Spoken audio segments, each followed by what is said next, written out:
Polda Lampung bersama Bulog Lampung telah menjual 15 ton beras murah kepada masyarakat dalam program Gerakan Pangan Murah.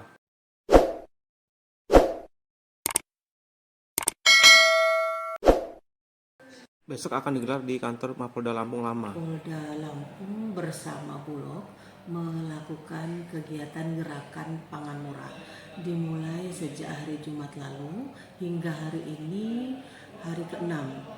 Hari ke-6 ini yang sudah didistribusikan oleh Polri sebanyak 15 ton 750 kilo. Dilanjutkan hari ke-7 besok di Polda Lama, tepatnya di Teluk. Polda Lampung bersama Bulog akan mendistribusikan beras SPHP sebanyak 74 ton di 35 titik. Kami berharap masyarakat mari bersama-sama berbondong-bondong ke Teluk untuk membeli beras SPHP.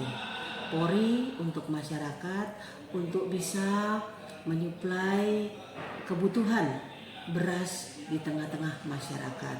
Dalam hal ini Bulog menjual beras dan kami Polri membantu untuk mendistribusikan.